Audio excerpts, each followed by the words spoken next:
子，拼出一生痴，流汗血盡赤心，追尋大意義。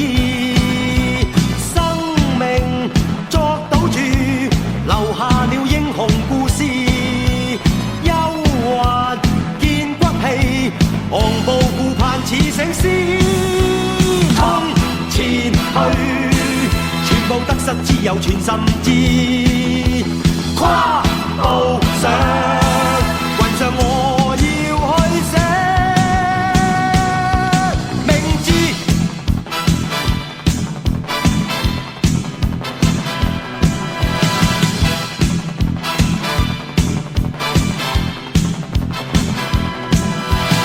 In the storied annals of action history, it's just about indisputable that Jackie Chan stands as one of the greats.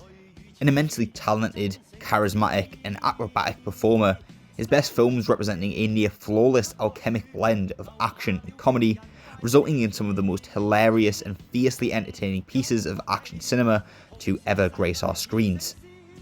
But with somebody with as many films as Jackie beneath his belt, it can be somewhat difficult to know just where to start.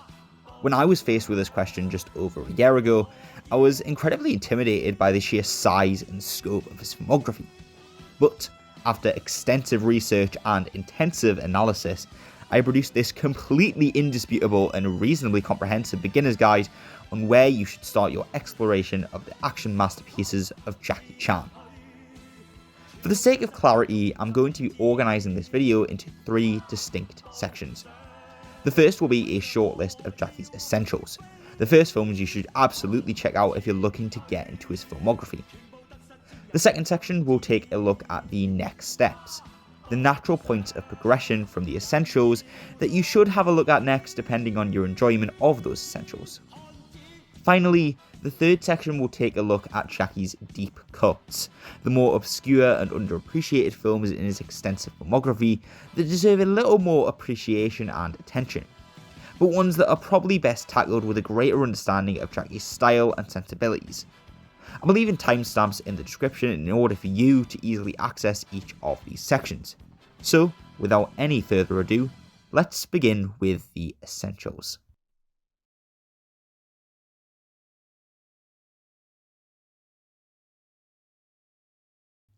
When you ask most people how to get into Jackie's filmography, 99% of them will immediately say Police Story, and for very good reason. Not only is it one of the most relentlessly entertaining action comedies ever committed to film, but it also exemplifies exactly what is so wonderful about the cinema of Jackie Chan within a brief 90-minute runtime. The show-stopping and endlessly creative fights, the intoxicating mixture of action and comedy, and, of course, the astounding stunt work. Jackie's dedication to providing phenomenal feats of physical strength and ingenuity being matched only by his apparent indifference to his own safety. Essentially, Police Story is a great jumping off point not only because it represents one of the peaks of Jackie's style and sensibilities, but also because it's a taste of what you'll be in for with the rest of his filmography. If you love this, you're probably going to be in for a good time with the rest of these movies. But let's say you've already seen Police Story. Or, hypothetically, let's say that you're a fan of martial arts movies with a less modern and more traditional setting and visual sensibility. In that case, Drunken Master and Snake and the Eagle's Shadow are well worth checking out, and should be considered essentials within Jackie's filmography. These two movies, not connected by an ongoing narrative, but placed together here as they were filmed back to back with much of the same cast and crew, essentially provide the genesis point for the Jackie Chan we know and love today.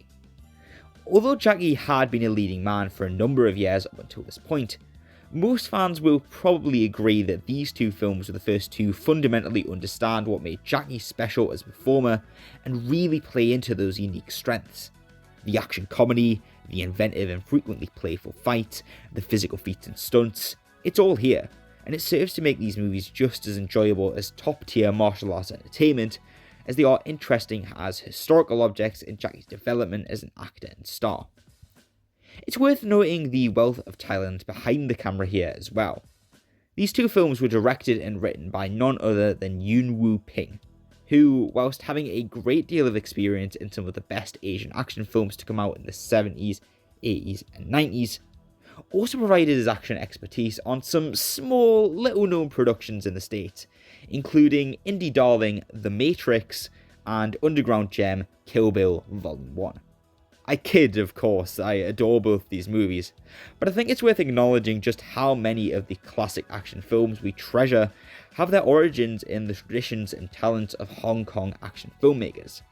And especially in the case of these two jagged classics, it's worth taking a look back to discover, or rediscover as the case may be, just why these movies captured the hearts and minds of so many back when they were released. But we're not quite finished with the essentials yet, mind you. I've got one more film to offer up as a surefire entry point in understanding, appreciating, and just enjoying the movies of Jackie Chan, and that is the stone cold classic Project A. Now, I'll openly admit, I'm a little biased in this regard. This movie, alongside another film we'll talk about later, is how I originally discovered Jackie initially, and it's probably my absolute favourite of any of his movies. But ultimately, I think it works wonderfully as an introduction into Jackie's films. Like in the case of Police Story, Jackie takes up directorial duties on this film, and it results in a movie specially engineered to provide consistent moment-to-moment entertainment. Whether it's a great gag, a fantastic fight scene, a rousing escalation of the film's stakes, or a death-defying stunt that will have you staring slack-jawed at your television screen, there's not a single moment of this film that doesn't aim to entertain and thrill you. It's also an essential introduction to a number of Jackie's diverse cinematic influences, because as well as the martial arts classics that have come before him, Jackie loves to draw on silent comedy to create memorable set pieces, and this film in particular features a stunning homage to the Harold Lloyd 1923 comedy Safety Last, Jackie himself recreating the film's iconic clock tower scene in which he hangs from the hand of a giant clock. Although, unlike Lloyd, Jackie does fall from the tower.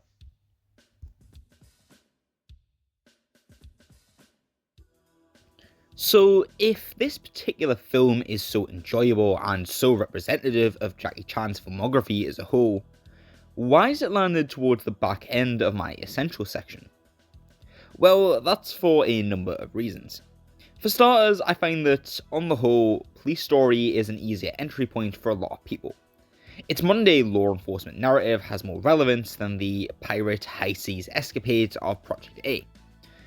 But mostly, it's because Police Story and the Drunken Master Snake in the Eagle Shadow duology are primarily Jackie-centric.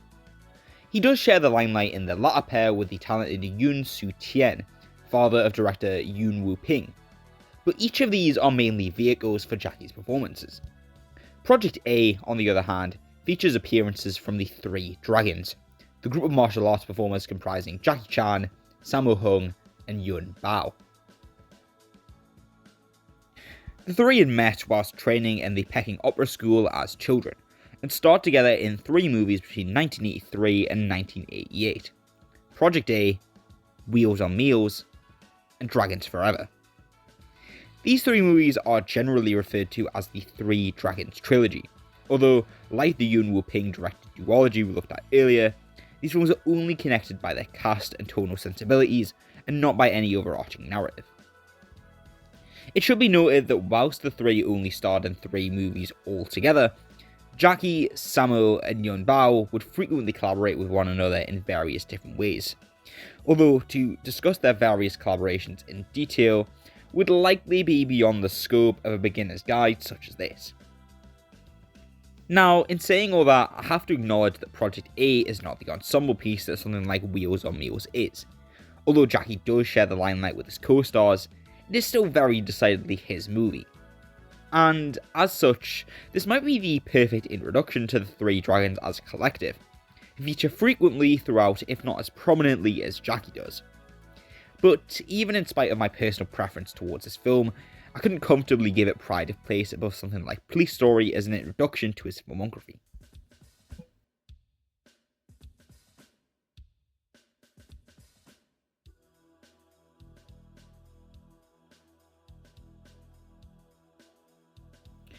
However, that does mean we can now move forward to our second category, the next steps from the films we've just discussed.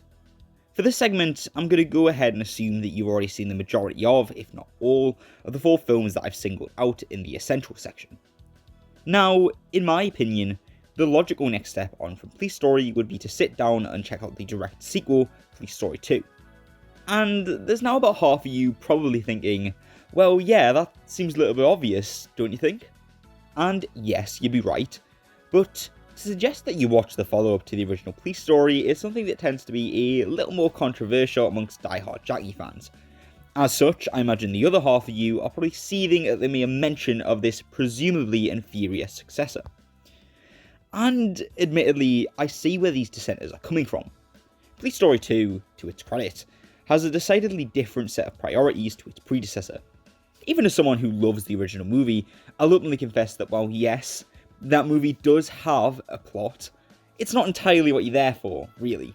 The main appeal is the stunts, the physical and verbal comedy, the promise of Jackie kicking some bad guys around a shopping centre.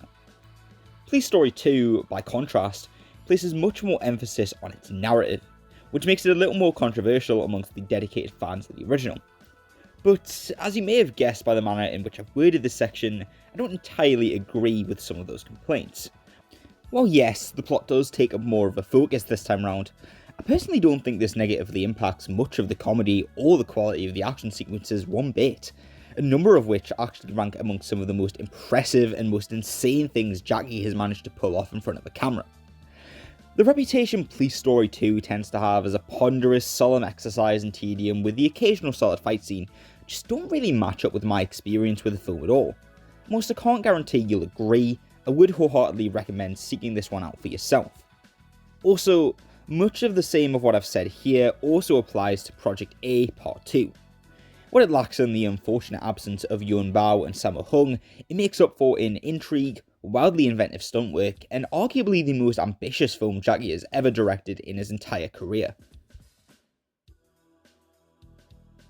Another natural next step onward from the films we've discussed previously would be The Young Master, which was my other initial gateway into Jackie's movies.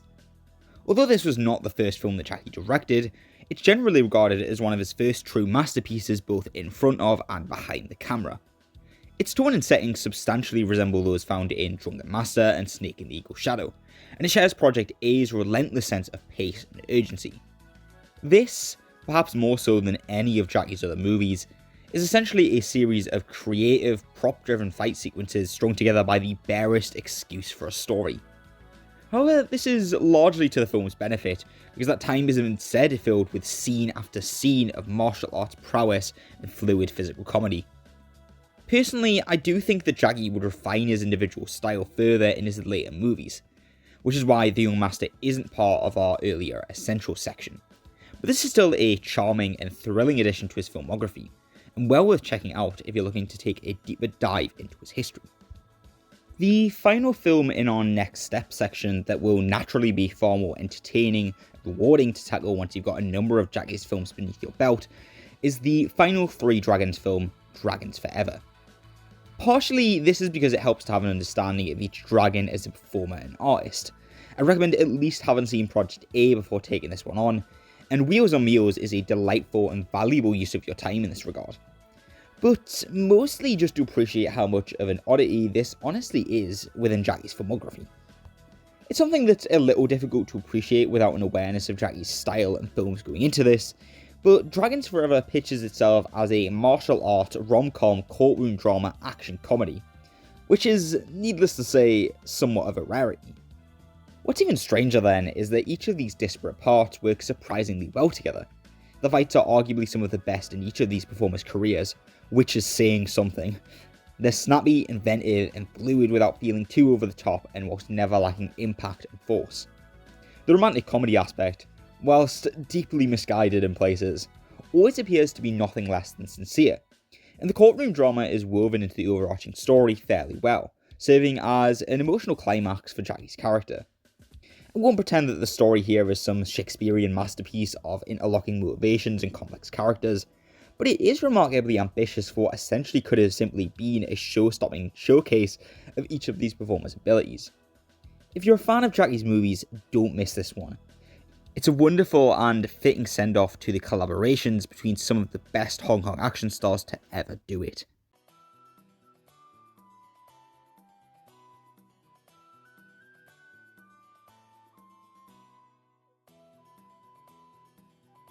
And now we get into the deep cuts. Although this entire video has been primarily based on my own wholly subjective opinion, I think this section has the potential to be the most divisive, but may offer up the most variety. Jackie's classics, on the whole, are pretty widely accepted and acknowledged as the action masterpieces that they are. These movies, for one reason or another, have been comparatively overlooked, and I'm going to take this opportunity to shine a light on some of Jackie's stranger, more daring, and more iconoclastic projects. So, naturally, we'll start with a movie that the man himself has essentially publicly disowned. The bizarre, demented, cartoonish manga adaptation that goes by the name of City Hunter. I'll admit, I'm not super familiar with the manga series that this film is based on, so I ultimately can't speak to the accuracy of this movie as an adaptation. As a film in its own right, however, it's an absolute blast, propelled by this manic sense of energy, adopting a far goofier, sillier sense of humour that frequently veers off into the self-referential and meta, and often cleverly so. It's downright baffling, both in the context of Jackie's wider filmography, and even when taken on its own terms. Amongst all the light and the fury and the noise, there is even the occasional fight sequence, which are, as always, nothing less than awesome. But here, admittedly, they seem like less of a priority, and that's something to keep in mind. The plot, not that it really matters, but still, is essentially what happens if you were to take Die Hard, place it on a boat, give it an unholy amount of hallucinogenics, a pile of anime VHS tapes, a handgun, and a copy of Street Fighter 2. More than any of Jackie's other movies, your enjoyment of this will purely be a matter of taste and inclination. I'm personally rather fond of its go-for-broke attitude and unremitting, unashamed weirdness throughout, but I openly acknowledge that it probably won't be for everyone. On the opposite end of the spectrum, we have Crime Story, which is essentially Jackie's attempt in the 90s to make a more serious crime drama devoid of humour or levity. On the whole, Jackie's 90s output tends to be a little more adventurous and even vaguely experimental than anything he had attempted previously. If the 70s were about introducing Jackie as a star, and the 80s were about solidifying that image, the 90s, largely, were about disrupting and complicating both that image and what his movies could look like. As such, Crime Story and City Hunter, which initially seemed like oddities alongside the rest of Jackie's filmography, begin to make more sense as part of a period which appears to value cinematic experimentation and innovation. Stylistically, Crime Story is a marvel. Scenes are often drenched in fog, lit by bold neon reds and blues, the unfolding story of deception and betrayal being documented by confident, dynamic cinematography. As is the case in City Hunter, action scenes are a little sparser than I'd like, although similarly, when they do occur, they're immensely enjoyable. Personally, I find that whilst the darker tone and atmosphere do work very well, the plot is a little underdeveloped at points for my tastes. It's more the downbeat mood of the movie that sticks with me, punctuated by these moments of fury and action.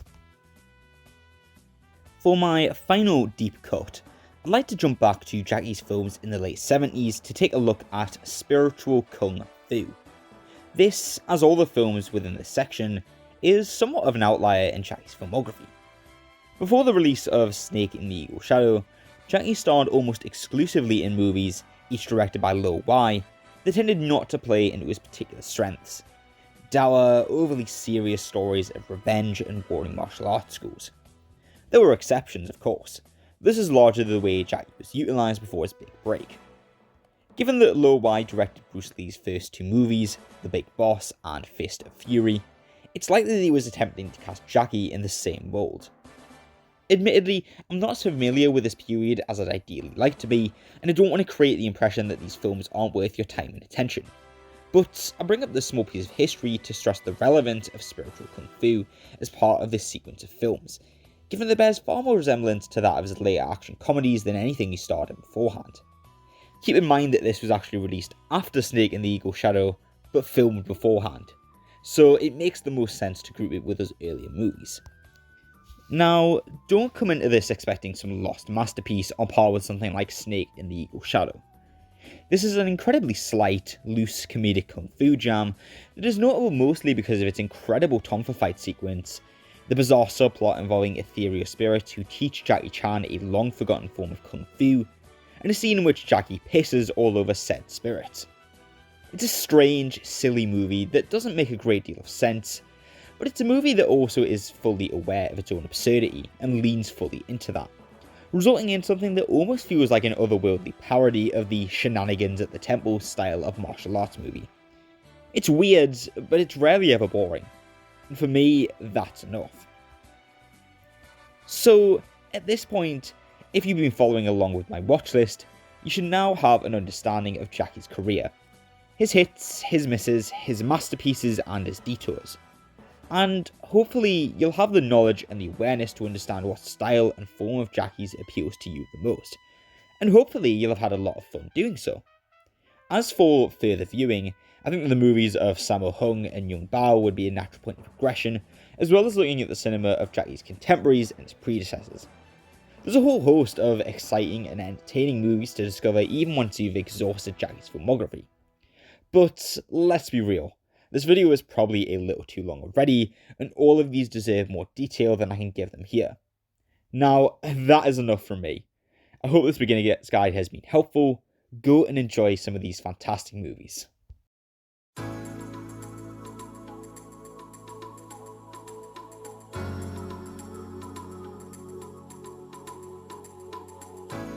Hello guys, thank you for watching.